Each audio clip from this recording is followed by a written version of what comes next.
வணக்கம், நான் டாக்டர் தீபா அர்லாலன். இன்னைக்கு நம்ம என்ன டாபிக் பற்றி டிஸ்கஸ் பண்ண போகிறோம் அப்படின்னா, இந்த ராகு கேது பயிற்சி தாங்க பார்க்க போகிறோம். இந்த ராகு கேது பயிற்சி வந்து பாருங்க, பலராலும் முன்னித்து கவனிக்கக்கூடிய ஒரு பயிற்சியாக தான் இருக்குது. ஏன்னா ஒருத்தவங்களோட வாழ்வாதாரத்தை அப்படியே புரட்டி போடக்கூடிய பயிற்சி ராகு கேது பயிற்சி அப்படின்னா. ராகு கேது வந்து பாருங்க, ஒருத்தவங்களை குப்பமேட்டில் இருக்கவங்கள கோபுரத்துக்கு கொண்டு போய் விடும், கோபுரத்தில் இருக்கவங்கள குப்பமேட்டுக்கு கொண்டு வந்து விட்டுரும். அந்த மாதிரி ஒரு எக்ஸ்ட்ராடினரி புரட்டி போடக்கூடிய ஒரு கிரகங்கள் தான் இந்த ராகு கேது அப்படின்னு சொல்லுவாங்க. பொதுவாக இந்த ராகு கேது வந்து என்ன சொல்லுவாங்க அப்படின்னு கேட்டிங்கன்னா, சர்ப்ப கிரகங்கள், நிழல் கிரகங்கள், சாயா கிரகங்கள் அப்படின்னு சொல்லுவாங்க. சாயா கிரகங்களாக இருந்தாலும் இந்த ராகு கேது வந்து பாருங்க, எந்த ராசியில் போகிறாங்களோ அந்த ராசியாதிபனோட வேலையும் செஞ்சுப்பாங்க, இவங்களோட தனித்துவத்தையும் காமிப்பாங்க. இதை உதாரணத்துக்கு சொல்கிறோன்னா, நம்ம யாரையோ ஒருத்தவங்க வீட்டுக்குள்ளே விடுறோன்னா அவங்க நம்ம வீட்டுக்குள்ளே வந்து மொத்தமாக நம்மளை அமைக்க அவங்க டாமினேட் பண்ணுறாங்க பார்த்தீங்களா. ஒட்டகத்துக்கு இடம் கொடுத்த கதையாயிடும் ராகு கேதுனோட ஒரு கேரக்டர்ஸ். அப்படிப்பட்ட ராகு கேது ஒவ்வொரு ராசிகளுக்கும் என்னென்ன மாதிரி பலன்களை கொடுக்க போகிற பார்க்கலாம் வாங்க.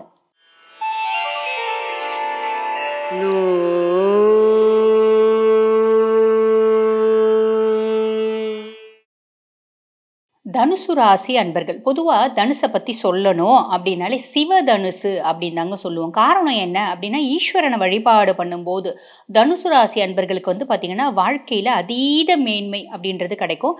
ஆனால் நாம் பார்த்த வரைக்கும் பெரும்பாலான தனுசு ராசி அன்பர்கள் ஈசனை வழிபாடு பண்ண மாட்டாங்க. அதே மாதிரி தனுசு அப்படின்னாலே குருனோட ஒரு ஆதிக்கம் பெற்ற ராசி.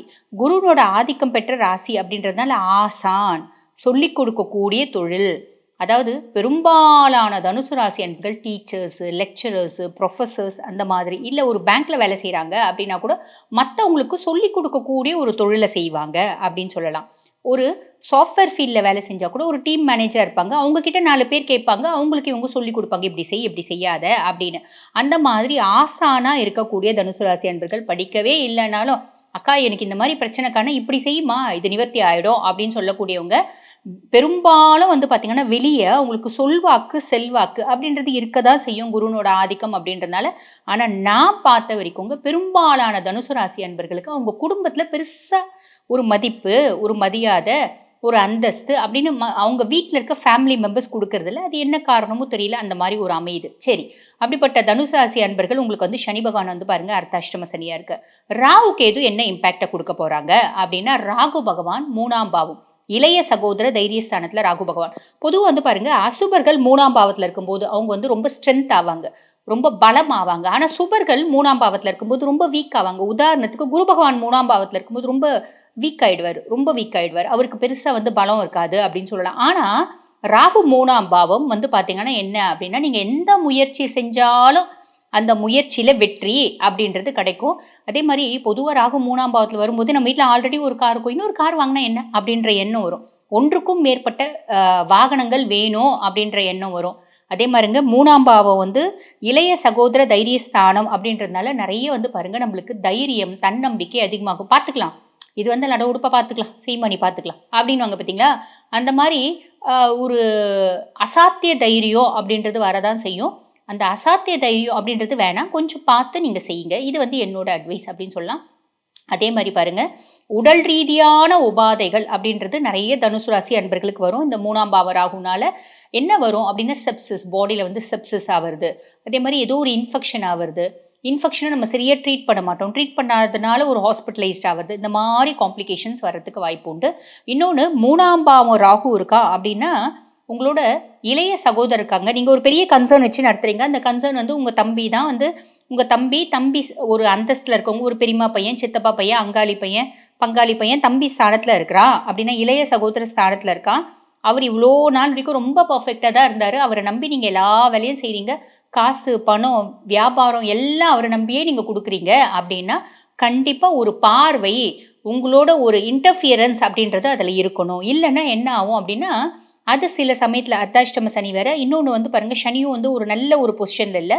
அப்போ வந்து பாருங்கள், அவர் வந்து ஒரு இம்பேக்டை உங்களுக்கு ஏற்படுத்துவார். ஏதாவது ஒரு விதத்தில் நஷ்டம், ஏதாவது ஒரு விதத்தில் பிரச்சனை, ஏதாவது ஒரு விதத்தில் உங்களை ஏமாத்துறது, ஏதாவது ஒரு விதத்தில் நம்மளுக்கு வந்து பார்த்திங்கன்னா நம்மளோட லாபத்தில் அவங்க எடுக்கிறது, இந்த மாதிரி விஷயம்லாம் நடக்கிறதுக்கு வாய்ப்பு உண்டுங்க. இது பெரும்பாலானவங்களுக்கு கிடையாது.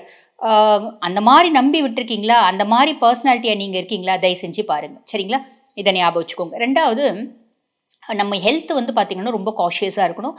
நல்ல டைம்க்கு சாப்பிடுங்க. ஓடி ஓடி உழைப்பீங்க. கடைசியில யாரோ வந்து தூக்கின்னு போயிடுற மாரி ஆகுற மாதிரியான சிச்சுவேஷன்ஸ்லாம் ராகு பகவான் ஏற்படுத்துறதுக்கு வாய்ப்பு இருக்கு.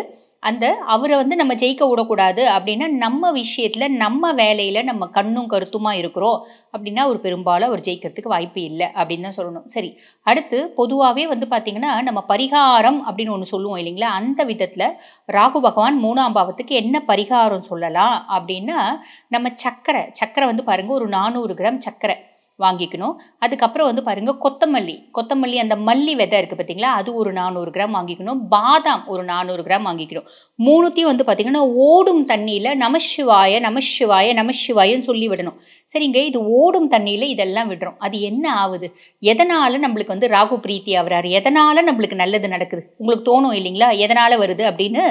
பொதுவா வந்து பாருங்க, நம்ம ஓடும் தண்ணீல விடும்போது அந்த நீர்நிலையில இருக்க ஜீவன்கள், முக்கியமா வந்து பார்த்தீங்கன்னா, சின்ன சின்ன உயிர்கள், மீன்கள்லாம் இருக்கு பார்த்தீங்களா? அவங்கலாம் அத சாப்பிடுவாங்களா? பல உயிர்கள் அத சாப்பிடுறதுனால, நமக்கு அந்த ஜீவன்கள் சாப்பிட்டுட்டு, வயிறார சாப்பிட்டுட்டு, மனசார வாழ்த்துவாங்களாம். அந்த வாழ்த்துதலின் பேர்ல, நம்பளுக்கு இந்த ராகுனால வரக்கூடிய சில பல இடைஞ்சல்கள் அப்படின்னு சொன்னேன் பார்த்தீங்களா?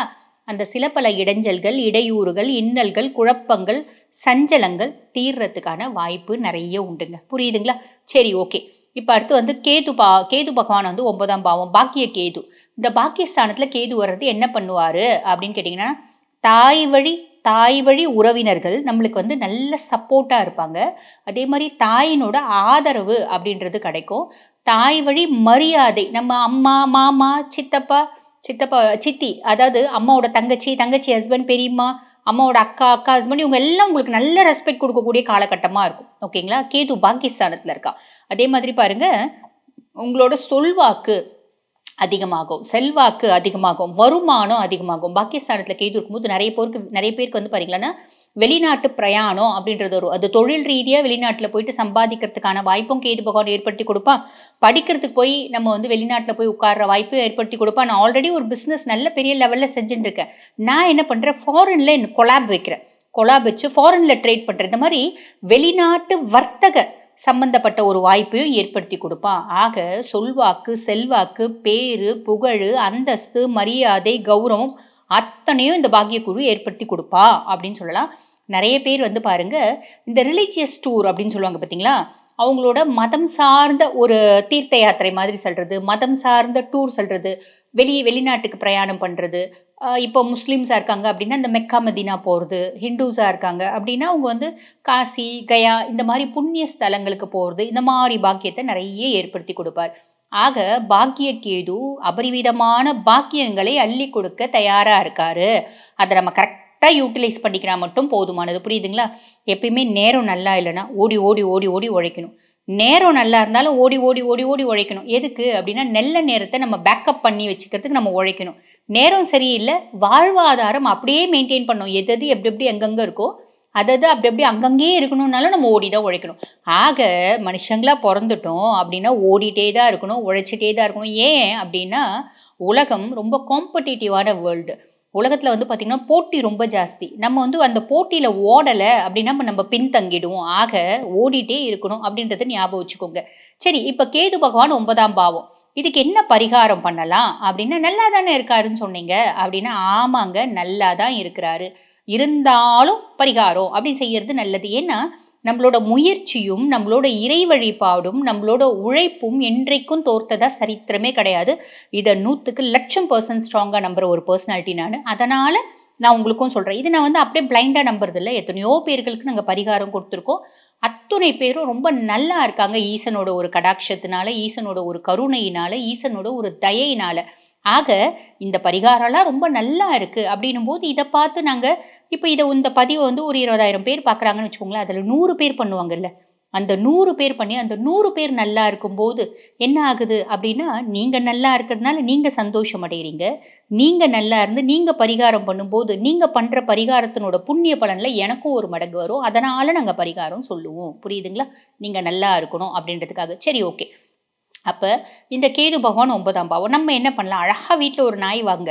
அழகா வளங்க. செல்லமா வளங்க. உங்களுக்கு மனசும் அமைதி அடையும். ஒரு டாக்டரா இங்க நான் பதிவிடுறது விருப்பப்படுறது என்ன அப்டின்னா, நம்ம வந்து பாருங்க பெட்ஸோட நம்ம இன்டராக்ட் பண்ணும்போது, பெட்ஸோட நம்ம விளையாடும்போது, பெட்ஸோட டைம் ஸ்பெண்ட் பண்ணும்போது என்ன ஆகுதுன்னா, வி ஃபீல் மென்டலி ரிலாக்ஸ்டு. ரொம்ப ரிலாக்ஸ்ட் ஆகும். ஏன் அப்டின்னு கேட்டீங்கன்னா, உலகத்திலேயே ரொம்ப கஷ்டமானது என்ன? உண்மையான அன்பு. அந்த உண்மையான அன்பு வந்து பார்த்தீங்கன்னா, நம்மளுக்கு பெட்ஸ் கிட்ட இருந்து தான் கிடைக்கும். ஸோ, அது வந்து நீங்க கண்டிப்பா ஒரு பெட் வாங்கி வளங்க. வளர்க்க முடியாது அப்படின்ற பட்சத்தில ரோட்ல இருக்க ஸ்ட்ரீட் டாக்ஸ்க்கு உணவு குடுங்க. அதேமாரி பெரியவங்க கிட்ட மரியாதையா நடந்துக்கோங்க. இந்த மாரி சின்ன சின்ன விஷயங்கள ஃபாலோ பண்ணா மட்டும் போதுமானது. தனுசு எக்ஸ்ட்ரார்டினரியா இருக்கும் இந்த ராகு கேது பயிற்சி. கவலைப்பட வேண்டியதே இல்ல. வாழ்த்துக்கள்.